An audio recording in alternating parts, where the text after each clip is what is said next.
Welcome to Equator academy Dehradun. और फिर से आज 15 अक्टूबर को मैं आपके लिए लाया हूँ यूके पीएससी प्रीलिम्स एग्जामिनेशन के लिए इम्पोर्टेंट करंट अफेयर्स। ये करंट अफेयर्स मेन तौर पे हिंदी में दिए गए हैं, लेकिन बीच बीच में जहाँ जहाँ मुझे लगेगा कि इसको इंग्लिश में कन्वर्ट करना चाहिए, वीडियो के लेक्चर के दौरान जो है वो मैं कन्वर्शन करता रहूँगा। आप लोग पॉइंट्स जो है बनाते रहिए और वीडियो को अंत तक देखिएगा। आप लोगों को काफ़ी कुछ इंपॉर्टेंट पॉइंट्स जो है वहाँ पर मिलेंगे। तो सबसे पहले भाई हेडिंग आप लोग डाल दीजिए, जो इंग्लिश मीडियम वाले हैं या हिंदी मीडियम वाले। ग्रैमी अवार्ड, ठीक है, ग्रैमी अवार्ड 2023। अब यहाँ से क्वेश्चन कैसे बन सकता है ग्रैमी अवार्ड। सबसे पहला आपसे एक सीधा साधा छोटा नन्ना मुन्ना क्वेश्चन पूछेंगे, कौन सा है, 63rd है, 64, 65 या 66? तो ये 65वां जो है वो ग्रैमी अवार्ड जो है वो कहाँ, अमेरिका के लॉस एंजलिस शहर में हुआ था। ठीक है, लॉस एंजलिस। तो आपसे यहाँ से दो क्वेश्चन बन सकते हैं कि किस नंबर का था। तो 65वां, 65th आपका था, और कहाँ पर आपका हुआ, तो आपने टिक करना है लॉस एंजलिस में हुआ 5 फेब 2023 को। ठीक है, उसके बाद अगर हम बात करें एक दूसरे अवार्ड की, गोल्डन ग्लोब अवार्ड 2023 की बात करें, ठीक है, तो ये जो गोल्डन ग्लोब अवार्ड था ये आपका 10 जनवरी को बेवर्ली हिल्स के कैलिफोर्निया में आपका हुआ। ठीक है, इस अवार्ड में यानी कि गोल्डन ग्लोब अवार्ड में भारत के एस राज मौली, तो ये सबको याद हो गया होगा, तो एस राज मौली को आरआर के गीत नाटू नाटू के लिए बेस्ट ओरिजिनल सॉन्ग का गोल्डन ग्लोब जो है वो दिया गया। ठीक है, ये चीज एक आपके एग्जाम में आ सकता है। फिर उसके बाद ये जो आपका है, इसके कुछ जो सॉन्ग है उससे रिलेटेड फैक्ट्स क्या आ सकते हैं कि चंद्र बोस द्वारा रचित, जो कंपाइलर थे वो चंद्र बोस थे, याद रखना इंग्लिश वाले मीडियम वाले आप लोग, चंद्र बोस वॉज कंपाइलर। इस गीत को किसने म्यूजिक दिया था, तो एम एम किरवानी ने म्यूजिक दिया था। तो एक नाम पहला चंद्र बोस को आप याद रखेंगे, और एम एम किरवानी को याद रखेंगे जिन्होंने इसको संगीत दिया, और गाने की जो कोरियोग्राफी, जो डांस होता है वो प्रेम रक्षित ने की। ठीक है, तो भाई ये तीन नाम आपको याद रखने हैं। पहले तौर पे चंद्र बोस साहब हो गए, किरवानी साहब हो गए, और प्रेम रक्षित साहब हो गए। ठीक है, और चौथा नाम कि इस आवाज काल में भैरव व राहुल सिंपली गूंज रहे थे। ठीक है, उन्होंने इसको गाया। तो 4-5 नाम आपको याद रखने हैं। फिर इसी बात करें कि भारत के रिकी केज, क्या नाम है, रिकी केज के एल्बम डिवाइन टाइडस के लिए सर्वश्रेष्ठ इमर्सियस ऑडियो एल्बम जो है दिया गया। तो ये नाम क्वेश्चन जो है आपके एमसीक्यू में कुछ इस तरीके से बचवा सकता है कि डिवाइन टाइडस जो एल्बम है वो किसने गाया, तो रिकी केज ने आपका गाया। ठीक है, उसके बाद रिकी केज की अगर बात करें तो बेंगलुरु के 41 वर्षीय रिकी केज 3 ग्रैमी जीतने वाले पहले भारतीय बन चुके हैं। तो भाई बड़ा इंपॉर्टेंट शख्स है, नाम आपको याद रखना है, रिकी केज। उसके बाद नोबेल प्राइज, वैसे तो अब 23 के अनाउंस होने शुरू हो गए हैं, लेकिन आप में से जो इस साल के एग्जाम होंगे मोस्ट प्रॉब्ली हो सकता है कि 22 के कहीं वो डे, मतलब पेपर तो अभी खैर बना नहीं होगा, लेकिन पर्टिकुलर 2022 बोल के वो आपको पूछेगा कि 2022 के कौन कौन थे। तो चिकित्सा यानी कि मेडिकल की फील्ड के देखें, यानी कि फिजियोलॉजी के क्षेत्र का, तो अवार्ड स्वीडन के साइंटिस्ट स्वेतो पावो को दिया गया है। ठीक है, तो पहला क्वेश्चन यही आएगा कि स्वेतो या स्वेते पावे पाबो जो है वो किस देश के नागरिक हैं, स्वीडन के नागरिक हैं। और इनको अवार्ड जो है दिया गया किस लिए, आपका for the discovery of genome. ठीक है, जीन्स याद रखना, आपके जीन्स हमारे डीएनए के अंदर होते हैं। जीन्स कहां पर होते हैं बच्चों, डीएनए के अंदर आपके होते हैं, उसकी खोज के लिए गया। भौतिक विज्ञान यानी कि फिजिक्स का अगर देखें तो वो आपके 3 साइंटिस्ट को दिया गया है, यानी कि 3 साइंटिस्ट को जो है वो फिजिक्स का आपका अवार्ड मिला है, नोबेल अवार्ड। और अगर 3 साइंटिस्ट की बात की जाए तो पहले जो है वो आपके क्या हैं, फ्रांस के साइंटिस्ट हैं। ठीक है, जिनका नाम यहाँ दे रखा है एलन ऑस्पेक्ट। ठीक है, ये फ्रांस के साइंटिस्ट आपके हो गए। फिर दूसरे जो हैं आपके फिजिक्स में अमेरिकन साइंटिस्ट हैं, जॉन एफ क्लास्कर। और थर्ड साइंटिस्ट जो है वो ऑस्ट्रिया के हैं, और इनका नाम है एंटोनी जिलिगर। ठीक है, तो रट्टा मार लेंगे आप लोग, Alain Aspect, John F Clauser and Anton Zeilinger. ये 3 लोग हैं जिनको आपका फिजिक्स का नोबेल प्राइज दिया गया है। और किस फील्ड पे इन्होंने काम किया, तो क्वांटम मैकेनिक्स। आजकल क्वांटम जो साइंस है वो बहुत बहुत बढ़ती आ रही है, तो क्वांटम मैकेनिक्स के लिए इनको दिया गया है। फिर आते हैं अगला आपका केमिस्ट्री, रासायनिक विज्ञान के लिए। ये भी 3 वैज्ञानिकों को दिया गया, यानी केमिस्ट्री भी जो है वो 3 साइंटिस्ट को दिया गया है। अब तीनों साइंटिस्ट की अगर हम बात करें तो पहले हैं आपके कैरोलिना बार्टोजी, ये आपकी यूएसए की है कैरोलिना बार्टोजी। ये नाम देखिए यहाँ पे लिखा हुआ है कैरोलिना बार्टोजी। और दूसरे आपके मार्टिन मेल्डॉन। मार्टिन मेल्डॉन साहब जो हैं आपके डेनमार्क के हैं। मार्टिन मेल्डॉन जो है डेनमार्क के हैं। एंड थर्ड अमेरिका, ठीक है, अमेरिका के स्क्रिप्ट सेंटर के बैरी।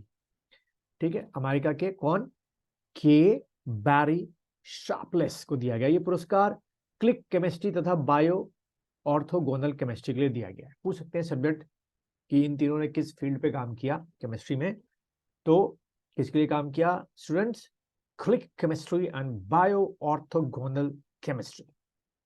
डिटेल इतना हम लोग नहीं पढ़ते हैं, पीसीएस में आप लोग इतना ही पढ़ने बहुत है। तो 3 फिजिक्स के, 3 केमिस्ट्री के, बायो में यानी कि मेडिकल फील्ड में एक ही को मिला आपका, जिनका नाम जो है वो स्वैतो पावो है आपका।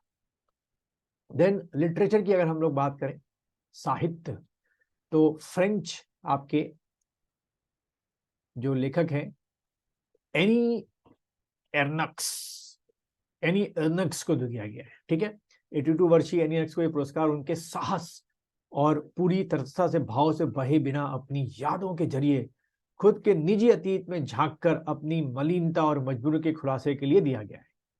और यहां से एक और पॉइंट मिल गया हमको कि ये 17th आपकी क्या है, फीमेल है साहित्य का नोबेल पुरस्कार पाने वाली, ये 17th आपकी महिला। ये भी आपसे क्वेश्चन पूछा जा सकता है।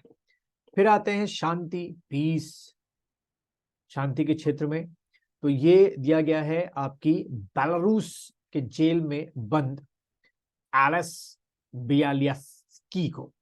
ठीक है, एलेस क्या बियालियास्की को दिया गया है। और रूसी मानवाधिकार संगठन मेमोरियल व यूक्रेन के लोकतंत्रवादी सेंटर फॉर सिविल लिबर्टीज को दिया गया। यानी कि पीस का जो प्राइज है वो 2 लोगों को मिला है। एक आपके पर्सन यानी कि एलिस को दिया गया है पीस का प्राइज, और दूसरा आपका एनजीओ ग्रुप कह सकते हैं सेंटर फॉर सिविल लिबर्टीज को दिया गया है। इसमें देखिए क्या दिया जा रहा है, 10 मिलियन स्वीडिश क्रोनर की राशि दी गई है, तीनों में बांटी जाती है, दी जाती है। अंडरस्टैंड कितने ह्यूज अमाउंट है। चलिए आगे आते हैं दिलीप ट्रॉफी। तो सबसे पहला भाई, दिलीप ट्रॉफी का संबंध किस खेल से है, एक बेसिक छोटा मोटा मुन्ना सा क्वेश्चन क्रिकेट को से संबंधित है। और दिलीप ट्रॉफी कितने जोनों के बीच में होती है, तो 6 जोनों के बीच में ये क्रिकेट मैच खेला जाता है। और इसका जो फाइनल हुआ इस बार का, वो वेस्ट टीम वर्सेस आपका जो है वो साउथ आपका हुआ, west zone versus south zone. और जैसे लिखा हुआ है कि वेस्ट जोन और दक्षिण के बीच खेला, जिसमें दक्षिण जोन ने 75 रनों से जीत की, यानी कि साउथ जोन जो है वो इसमें जीत गया। और इस टूर्नामेंट में यानी कि दिलीप ट्रॉफी में 16 विकेट सबसे ज्यादा किसने लिए हैं, तो विद्वत नावेरप्पा, इनको प्लेयर ऑफ द सीरीज दिया गया। तो अब देखिए आने वाले समय में विद्वत नावेरप्पा जो है इंडियन टीम में आपको खेलते दिखाई देंगे, पर उससे पहले आपको दिखाई देंगे आईपीएल में। देन दूसरा यानी कि सेकेंड टेस्ट चैंपियनशिप 2023, ये 21-23 की है। और ये फाइनल इंडिया और ऑस्ट्रेलिया के बीच में हुआ, कहां पे, लंदन के ओवल मैदान में, जून 2023 को, जिसमें 209 रन से जीतकर ऑस्ट्रेलिया टीम ने विश्व टेस्ट चैंपियनशिप की गदा, पता नहीं कहां से शब्द जोड़ देते हैं, but Australian team becomes the winner of second world test championship. और यही एक और बात आप देखें लिखी हुई है, जो ऑस्ट्रेलिया आईसीसी की सभी ट्रॉफियों किसी न किसी वर्ष जीतने वाली दुनिया की पहला देश बन गया है। बहुत अच्छी बात है, सारे सारे मैच जीते हैं इसने। फिर इसमें रोहित शर्मा थे, यार हार गए, कोई बात नहीं। फिर इंडियन आईपीएल की बात कर लें भाई, जब इतना पढ़ ही रहे हैं तो आईपीएल भी आ सकता है। तो आईपीएल को लेकर क्वेश्चन क्या बनेगा कि आईपीएल किसने जीता। तो सबसे पहले तो भाई कौन सा आईपीएल था नंबर वाइज, तो 16 आपका आईपीएल था, भूलना नहीं बच्चों, 16वां। और महेंद्र सिंह धोनी की कप्तानी में Chennai super Kings CSK, Chennai super Kings ने ये आईपीएल मैच आपका जीता, ठीक है। और हराया किसको, तो फाइनल मुकाबले में हार्दिक पांड्या की टीम जो है उसको हराया गया। और ये मैच फाइनल कहाँ हुआ था, नरेंद्र मोदी स्टेडियम में हुआ था। और फाइनल मैच जो है डकवर्थ लुइस बारिश हो गई थी, तो उससे चेन्नई सुपर किंग्स को ये मैच जीता माना गया। इससे पहले चेन्नई सुपर किंग्स का आईपीएल का ये 5वां खिताब है। क्वेश्चन पूछ सकते हैं कि 2023 का कौन सा खिताब है, तो बच्चों 5वां, 5th खिताब है। इससे पहले जैसे कि सामने लिखा हुआ है 2010, 2011, 2018 और 2021 में आपके महेंद्र सिंह धोनी ने ये मैच जीताए थे। उसके पहले खिताब कुछ और रहे थे। बट अब क्वेश्चन है कि आईपीएल ट्रॉफी की जीत की राशि कितनी है, तो 20 करोड़, 20 करोड़ रुपए विजेता टीम को मिलते हैं। बाकी अंदर से जो मिल रहे हैं वो अलग से। और जो उप विजेता गुजरात टाइटंस को 12.5 करोड़ रुपए, बहुत भारी भरकम क्या है बच्चों, ये पैसे हैं। उसके बाद आईपीएल के टूर्नामेंट को लेके क्वेश्चन बनते हैं कि टूर्नामेंट के बेस्ट प्लेयर कौन रहे, शुभमन गिल रहे। पर्पल कैप किसके मिली, मोहम्मद शामी जी को मिली। ऑरेंज कैप किसको मिली, शुभमन गिल जी को मिली। फेयर प्ले अवार्ड किसको मिला, दिल्ली कैपिटल्स को मिला। कैच ऑफ द सीजन किसको मिला, राशिद खान को मिला। Emerging player of the season Yashasvi Jaiswal को मिला। बस इतना याद कर लो, बहुत है। उम्मीद है यहां तक आपको समझ में आपको आ रहा होगा। फिर ये बड़ा इंटरेस्टिंग है, चलिए भाई, बहुत कह सकते तो देर से ही सही, लेकिन फीमेल का भी प्रीमियर लीग जो है 2023 हुआ। और ये मुंबई के वानखेड़े स्टेडियम में पहला महिला प्रीमियर लीग के फाइनल मुकाबले में मुंबई इंडियंस की जो महिला टीम थी ने दिल्ली कैपिटल्स को हराया।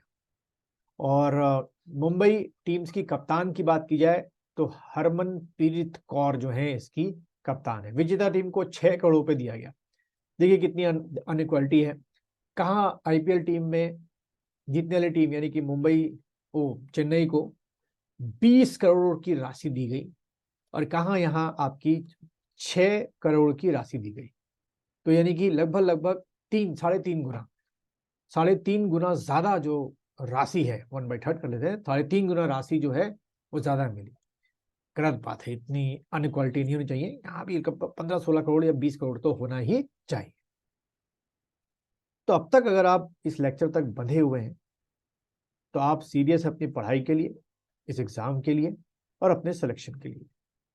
तो क्या करेंगे भाई, इस वीडियो को लाइक करेंगे, शेयर करेंगे, बेल बजाएंगे और अपने दोस्तों को मेरे चैनल के बारे में बताएंगे।